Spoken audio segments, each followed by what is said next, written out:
Hello everyone. हाँ जी, हमारी unit continue चल रही थी केमिकल बॉन्डिंग।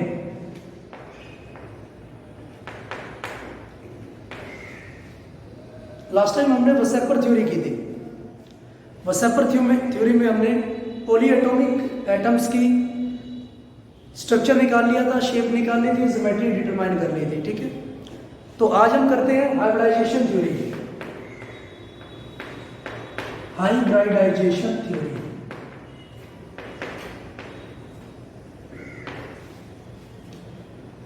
हाइब्रिडाइजेशन थ्योरी में क्या होगा, पोलिंग ने इसको इंट्रोड्यूस किया था।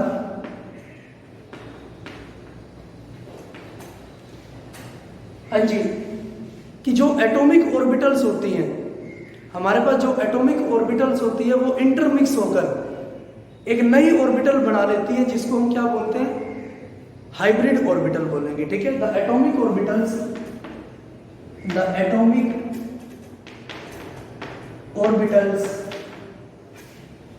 Of an atom of an element intermix to each other,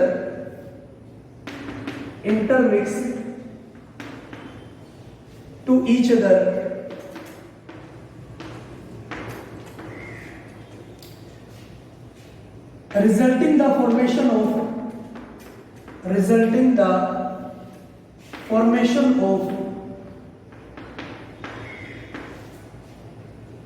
a new orbital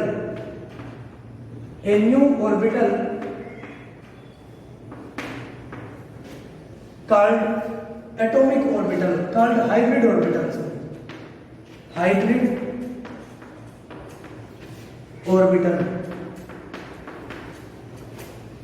कि जो एटॉमिक ऑर्बिटल है वो इंटरमिक्स होकर एक दूसरे के साथ क्या बना देते हैं, एक नई ऑर्बिटल बना देते हैं, जिसको हम हाइब्रिड ऑर्बिटल बोलते हैं। ठीक है, और इस हाइब्रिड ऑर्बिटल के बिहाफ पर ही हम किसी भी मॉलिक्यूल का शेप निकाल देते हैं या ज्योमेट्री निकाल देते हैं। ठीक है, और उस प्रोसेस को, उस थ्योरी को हम क्या बोलते हैं, हाइब्रिडाइजेशन थ्योरी बोलेंगे। ठीक है, हाँ जी, तो इसके कुछ पोस्टुलेट हम करते हैं हाइब्रिडाइजेशन थ्योरी के। Postulates of hybridisation theory, postulates या फीचर्स या अजम्पशंस।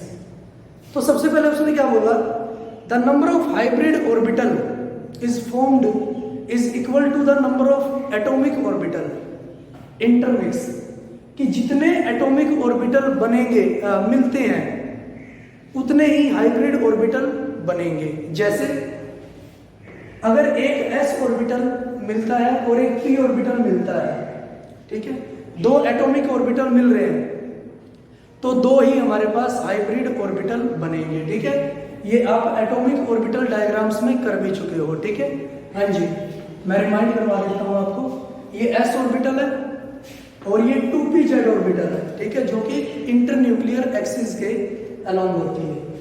तो हमारे पास इंटरमिक्स होकर क्या बनेंगे, दो हाइब्रिड ऑर्बिटल बनेंगे। ठीक है, एक तो मेरे पास ये हाइब्रिड ऑर्बिटल बना और दूसरा मेरे पास ये हाइब्रिड ऑर्बिटल।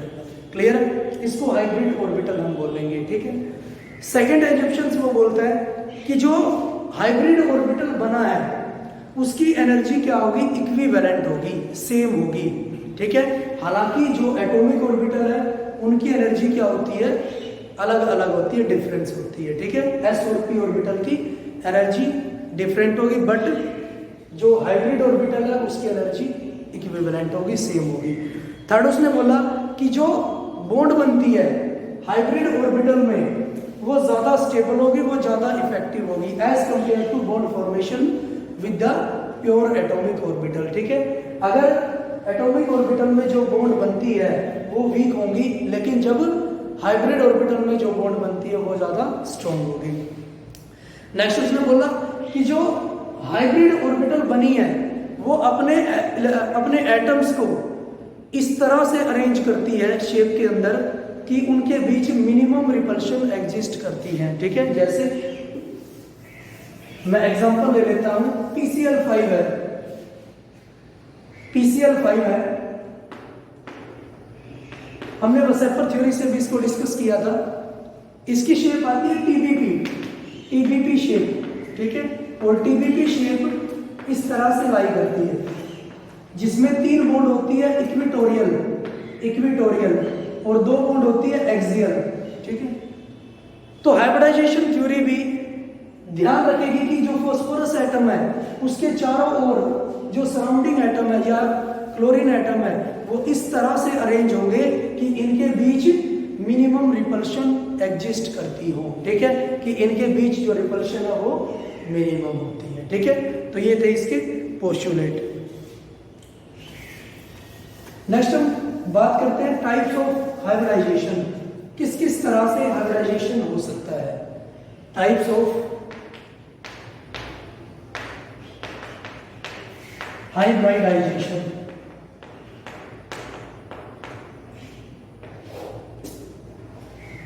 सबसे पहले बात करेंगे एसपी हाइब्रिडाइजेशन। एसपी हाइब्रिडाइजेशन नाम से ही क्लियर है,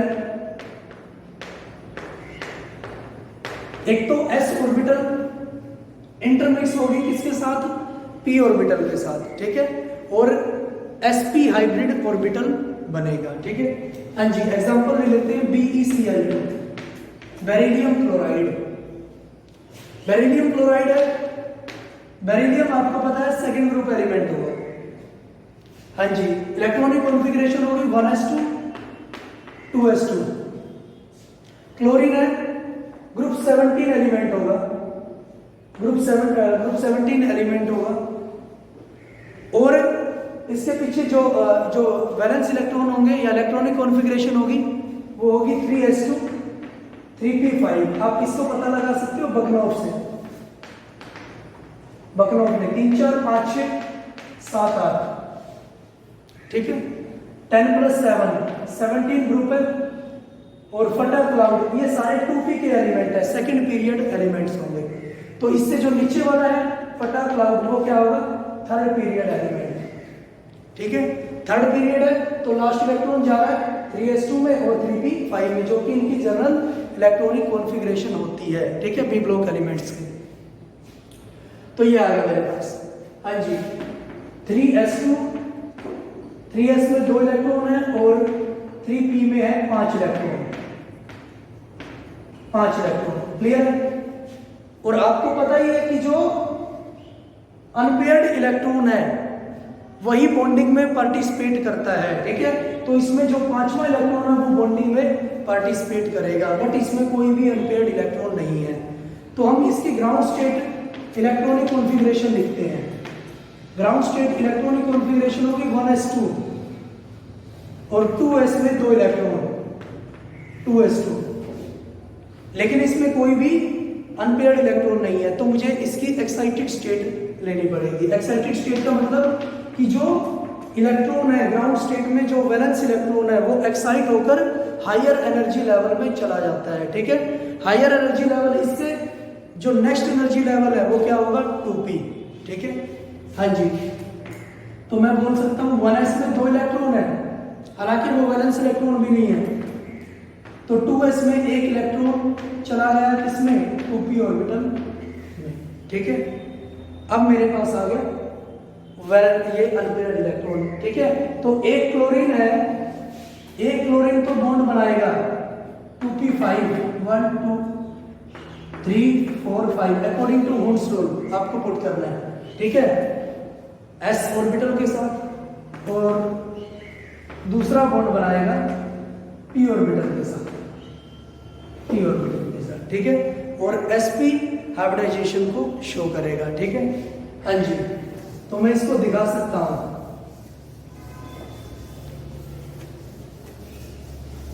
इसको मैं शो कर सकता हूं BeCl2, बेरियम क्लोराइड को, बेरिलियम क्लोराइड को। हाँ जी, क्योंकि sp ऑर्बिटल इंट्रोड्यूस हो रही है, इसमें s ऑर्बिटल पार्टिसिपेट कर रहा है और p ऑर्बिटल पार्टिसिपेट कर रहा है। तो मेरे पास 2 लोब बनेंगे, ठीक है, 2 हाइब्रिड ऑर्बिटल बनेंगे। ये है बेरिलियम की हाइब्रिड ऑर्बिटल, क्योंकि उसमें एक तो बॉन्ड बनी है s ऑर्बिटल में से और दूसरी बनी है p ऑर्बिटल में से, जो कि एक्साइटेड स्टेट थी इसकी। तो sp इसका क्या आ गया, हाइब्रिड ऑर्बिटल। और जो क्लोरीन है उसकी p ऑर्बिटल पार्टिसिपेट कर रही है, उसकी करेगी p ऑर्बिटल पार्टिसिपेट क्लोरीन की। एक और क्लोरीन है उसकी भी p ऑर्बिटल पार्टिसिपेट करेगी, ठीक है। तो ये आ गया इसका हाइब्रिड ऑर्बिटल्स, ठीक है, या फिर हाइब्रिडाइजेशन से BeCl2 का एटॉमिक स्ट्रक्चर, ठीक है। नेक्स्ट है sp2 हाइब्रिडाइजेशन। sp2 हाइब्रिडाइजेशन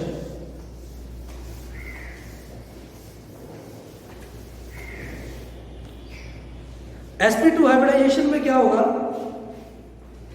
एक तो s ऑर्बिटल पार्टिसिपेट करेगी और दो p ऑर्बिटल पार्टिसिपेट करेगी। हाँ जी, दो p ऑर्बिटल पार्टिसिपेट करेगी। एक तो इंटरमोलिकुलर एक्सिस के अलोन, या फिर मैं 2pz ऑर्बिटल बोलता हूं। सबसे पहले तो पार्टिसिपेट करती है 2pz ऑर्बिटल, ये बात हो चुकी है हमारी। हाँ जी, 2px या 2py ऑर्बिटल पार्टिसिपेट करेगी, 2px ऑर्बिटल पार्टिसिपेट करेगी। अब मुझे पता है 3 ऑर्बिटल पार्टिसिपेट कर रही है, तो मेरे 3 हाइब्रिड ऑर्बिटल बनेंगे, ठीक है। तो 3 हाइब्रिड ऑर्बिटल मैं कैसे बना सकता हूं, मैं 3 लोब बना देता हूं, ठीक है। हाँ जी, 3 लोब बना देता हूं। एक तो ये आ गया मेरे पास लोब, एक ये लोब आ गया मेरे पास, और एक ये लोब आ गया, ठीक है। तो इसको मैं बोल सकता हूं hybrid orbital of sp2 hybridisation, ठीक है। एग्जांपल इसका क्या रहेगा, बस एफर से आपको पता ही है BeCl3, ठीक है, आप शो भी कर सकते हो उसको, sp2 हाइब्रिडाइजेशन। बोरोन का लेते हैं हम,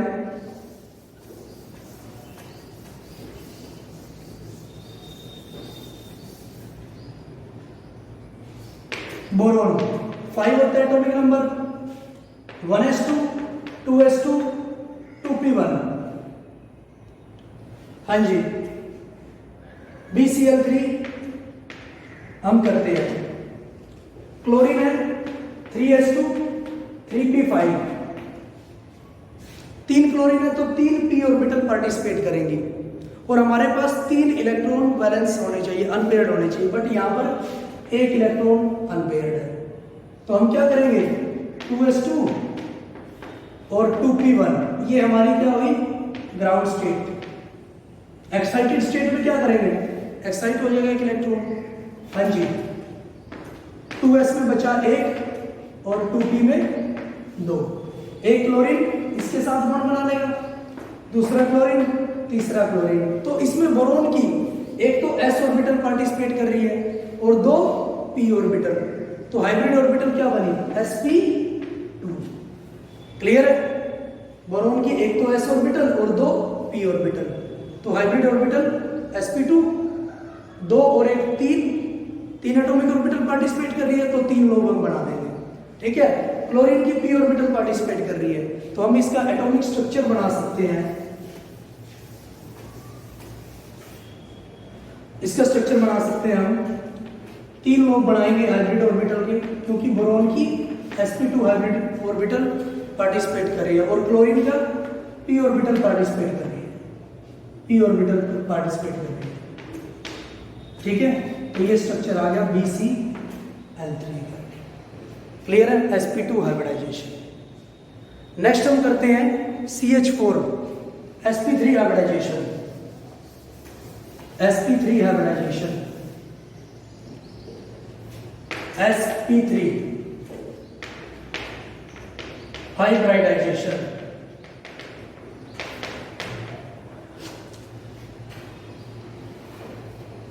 मतलब कि एक तो s ऑर्बिटल पार्टिसिपेट करेगी और 3 p ऑर्बिटल, 2pz 2px और 2py ऑर्बिटल पार्टिसिपेट करेगी, और जो हाइब्रिड ऑर्बिटल बनेगा वो कितने लोग बनेंगे, 4, 1 2 3 4। जितने एटॉमिक ऑर्बिटल पार्टिसिपेट करेंगे उतने ही हाइब्रिड ऑर्बिटल हमारे पास बनेंगे, ठीक है।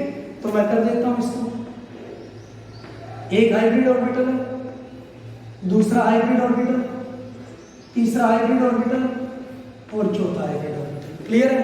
तो ये मेरे पास स्ट्रक्चर बना है sp3 हाइब्रिड ऑर्बिटल का। ठीक है, इसको प्रूव भी करते हैं। जैसे एग्जांपल है मेरे पास मीथेन CH4,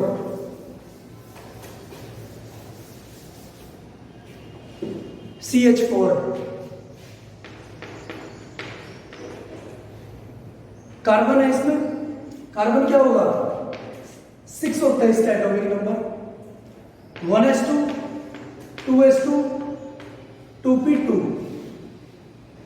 ठीक है, हाइड्रोजन है 1s1, s ऑर्बिटल इसकी पार्टिसिपेट कर रही है और s ऑर्बिटल में एक अनपेयर्ड इलेक्ट्रॉन भी है, तो बॉन्ड यहीं से बनेगी। तो मुझे 4 अनपेयर्ड चाहिए, इसमें मुझे 4 अनपेयर्ड चाहिए कार्बन के। वैलेंस इलेक्ट्रॉन है इसके 2s2 और 2p2। बट यहां पर मुझे दिख रहा है हमारे पास अनपेयर्ड इलेक्ट्रॉन है 2, तो मुझे ग्राउंड स्टेट लेनी पड़ेगी, सॉरी एक्साइटेड स्टेट इसकी लेनी पड़ेगी। एक्साइटेड स्टेट में क्या होगा? इलेक्ट्रॉन जंप करेगा, तो यहां पर बचा एक इलेक्ट्रॉन 2s1 और 2p3। क्लियर?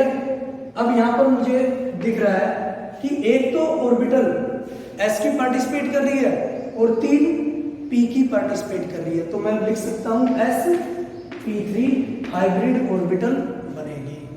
क्लियर? ठीक है, हाँ जी। हाइड्रोजन एक बॉन्ड बना रहा है और वो भी s के थ्रू बना रहा है, तो एक हाइड्रोजन इसके साथ 4 हाइड्रोजन है मेरे पास, 2, 3 और ये 4। ठीक है, sp3 हाइब्रिड ऑर्बिटल हमारे पास आ जाएगा। sp3 हाइब्रिड ऑर्बिटल का अगर हम स्ट्रक्चर की बात करते हैं तो 4 लोग हम बना लेंगे। ये sp3 बन गई कार्बन एटम का हाइब्रिड ऑर्बिटल। हाइड्रोजन का s ऑर्बिटल पार्टिसिपेट करती है। s ऑर्बिटल क्या होती है? स्फेरिकल होती है शेप में। हाँ जी, एक हाइड्रोजन एटम, दूसरा हाइड्रोजन एटम और चौथा हाइड्रोजन एटम। क्लियर है? तो ये बन गया CH4 मॉलिक्यूल जिसकी हाइब्रिडाइजेशन क्या है? sp3। क्लियर? तो इस तरह से हम और भी एलिमेंट्स की जो लोन पेयर कंटेन करते हैं उनकी ज्योमेट्री और उनकी शेप निकाल सकते हैं अकॉर्डिंग टू हाइब्रिडाइजेशन थ्योरी। ठीक है, तो आज के लिए इतना ही। Thank you for cooperation.